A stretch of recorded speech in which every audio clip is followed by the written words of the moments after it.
Seringkali kita sebagai orang tua dan wali santri mendapatkan aduan daripada putra-putri kita yang belajar di pondok pesantren atas kasus kehilangan barang-barangnya.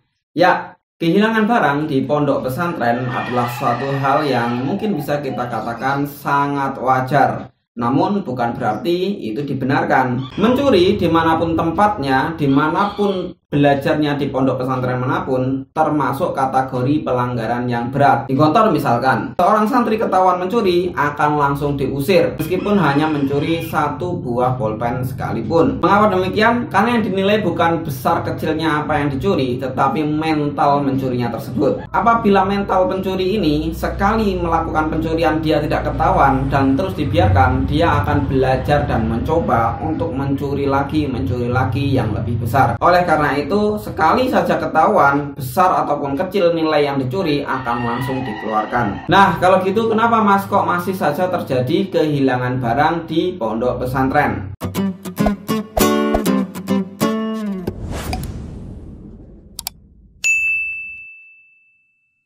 Sebelum kita membahas tentang tips dan trik untuk meminimalisir kehilangan di pondok pesantren, alangkah baiknya buat bapak, ibu-ibu, dan teman-teman sekalian yang baru mampir di channel ini untuk klik tombol subscribe dan loncengnya agar apabila channel ini mengupload video terbaru, bapak, ibu-ibu, dan teman-teman sekalian mendapatkan pemberitahuan. Channel ini akan membahas seputar masalah pondok pesantren, sehingga bisa menambah wawasan kita dan pemahaman kita tentang dunia pesantren. Bapak, ibu-ibu harus paham terlebih dahulu bahwasanya kehilangan ini bisa kita telusuri lagi. Maksudnya kehilangan seperti apa? Apa memang benar itu diambil, dicuri, atau kasusnya ketukar dengan barang milik temannya? Atau bisa saja kasus yang lain, sebenarnya barang itu jatuh di tempat yang lain, tetapi anak kita, putra-putri kita yang sedang belajar di pondok pesantren tidak menemukan barang yang jatuh itu. Mungkin jatuh ke selokan kemudian kotor karena putra-putri kita terbiasa di rumah itu dengan hal-hal yang bersih, hal-hal yang instan. Akhirnya males untuk mengambilnya, malu untuk mengambilnya, atau ya sudahlah karena udah jatuh, nanti aku bilang aja ke orang tuaku bahwasanya barangnya hilang, nanti biar dibeliin lagi. Nah, hal-hal ini yang mungkin bisa terjadi. Di sini saya ingin memaparkan bahwasanya mungkin saja kasus kehilangan itu tidak benar-benar dicuri, namun bisa saja ketukar, atau bisa saja kasus yang seperti saya ceritakan tadi. Ketika dicuci, ketika dijemur, kena angin, kemudian jatuh ke selokan, kemudian putra-putri kita males untuk mengambilnya. Ini juga bisa terjadi loh. Nah, Bapak, Ibu-ibu, bagaimana sih cara meminimalisir kehilangan barang di pondok pesantren? Saya akan memberikan 5 tips untuk teman-teman yang sedang mondok di pesantren atau teman-teman yang ingin mondok ke pesantren. Kemudian juga untuk bapak, ibu-ibu, wali santri untuk bisa dinasihatkan kepada putra-putrinya. Yang pertama, bawalah barang-barang ke pondok pesantren seminimal mungkin, secukupnya, tidak perlu berlebihan. Contohnya ini, seminggu ada 7 hari, pakaian apa saja yang digunakan selama 7 hari ini, karena rotasinya akan berputar ya.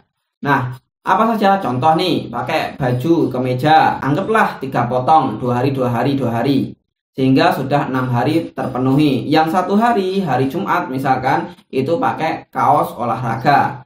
Kemudian misalkan celana 3 potong, kemudian misalkan kaos kita bawakan 3, kemudian training cukuplah 2. Ini sudah sangat minimal, ini sudah sangat cukup. Mungkin bapak ibu-ibu ingin memberikan putra-putrinya 1 cadangan, 1 baju, 1 celana, 1 kaos untuk cadangan, itu sangat cukup. Kemudian juga termasuk pakaian dalam ya, diperhitungkan secukupnya, tidak perlu berlebihan. Jangan sampai bajunya sampai 15, kaosnya sampai 20. Yang ada nanti kalau barangnya terlalu banyak, putra-putri kita akan seenaknya mengambil barang yang bersih. Ambil lagi yang bersih, kemudian dipakai kotor ditumpuk, ambil lagi yang bersih, pakai kotor ditumpuk, sehingga menjadi buntelan besar yang isinya baju-baju kotor.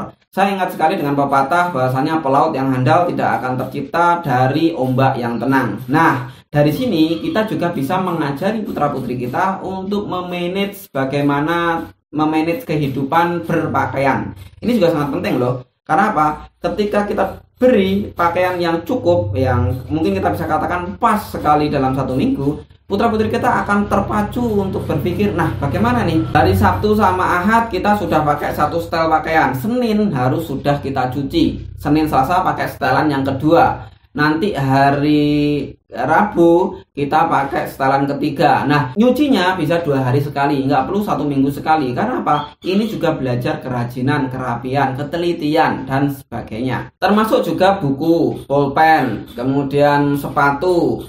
Bawakan saja secukupnya, tidak terlalu berlebihan. Jangan banyak-banyak. Misalkan sepatu untuk masuk kelas saja kita bawakan 3. Untuk apa? 1 saja cukup. Kemudian trik yang kedua agar meminimalisir kehilangan di pesantren adalah manajemen mencuci baju dan menjemurnya. Biasanya nih kasus kehilangan sering di tempat pencucian baju dan tempat penjemuran pakaian. Pengalaman saya dulu kadang karena semangat mau nyuci lah nanti sore, kita rendam siangnya, pas sorenya karena banyak kegiatan kita lupa nggak jadi nyuci. Akhirnya kita baru inget besok paginya, pas dilihat ternyata ketuker kemana nggak tahu, ngeliatin cari-cari nggak ketemu, ternyata hilang. Nah ini juga bisa terjadi juga. Ada lagi misalkan cerita kita jemur pakaian, pagi kita sudah nyuci sebelum berangkat ke sekolah, kemudian kita jemur pakaian dengan ekspektasi nanti pulang sekolah kita ambil pakaiannya. Karena saking padatnya jadwal, saking padatnya kegiatan, siangnya kita lupa nggak diambil, kemudian sorenya juga lupa kita nggak ngambil. Akhirnya sampai besoknya, pas besoknya, karena kalau sore itu kan biasanya jemuran di pondok pesantren itu biasanya di lantai 3 atau di lantai 2, di lantai 4 dan sebagainya. Lah di situ tuh anginnya besar. Bisa jadi ketika sore hari anginnya besar, pakaian kita yang kita jemur kena angin kemudian jatuh ke tempat yang mungkin jauh daripada area kita menjemur. Sehingga anggapannya, wah barang saya hilang dan sebagainya. Baju saya hilang diambil sama teman saya yang lain.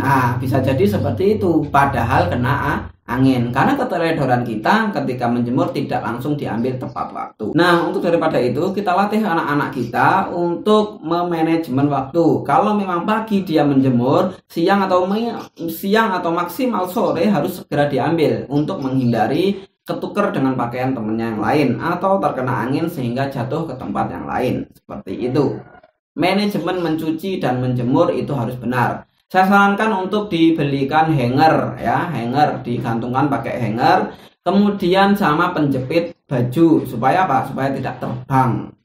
Dan saya sarankan untuk mencuci di pesantren itu 2 hari sekali. Mencucinya sedikit sehingga dia tidak terlalu membutuhkan banyak waktu.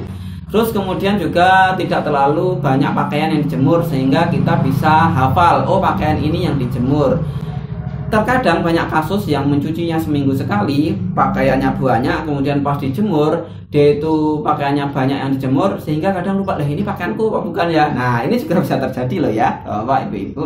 Apalagi anak-anak kita lulusan SD atau lulusan SMP yang mungkin masih butuh banyak belajar. Trik yang ketiga, kasih nama. Nama di mana saja barang-barang yang dimiliki oleh putra-putri kita. Di mana saja, terserah. Misalkan kalau kerudung ya ditaruh, kasih nama di depannya sini, di pas lipatan depan bisa, pas di ujung belakang juga bisa.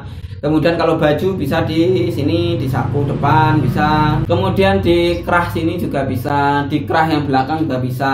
Jangan ditaruh di ujung baju sebelah sini, karena kemungkinan ujung baju sebelah sini nanti akan dimasukkan ke pakaian. Karena kalau di pondok modern gontor misalkan, itu akan sangat wajib memasukkan baju untuk kerapian sehingga tidak akan kelihatan namanya yang ditulis di situ. Apapun dikasih nama, bisa dibordir ya, baju, celana, bahkan sampai daleman sekalipun. Terserahlah, pokoknya dikasih nama. Sendal dikasih nama, sepatu kasih nama, piring dikasih nama, sendok dikasih nama, semuanya dikasih nama. Nama, konsulat, kemudian rayon, kemudian kelas berapa, biar mudah untuk mengembalikan. Oke, itu tadi tips yang ketiga. Tips yang keempat adalah kerapian. Bapak Ibu-Ibu, kerapian ini butuh proses untuk belajar, apalagi bagi santri baru. Mereka butuh waktu untuk penyesuaian agar mereka mengerti tentang arti kerapian itu sendiri.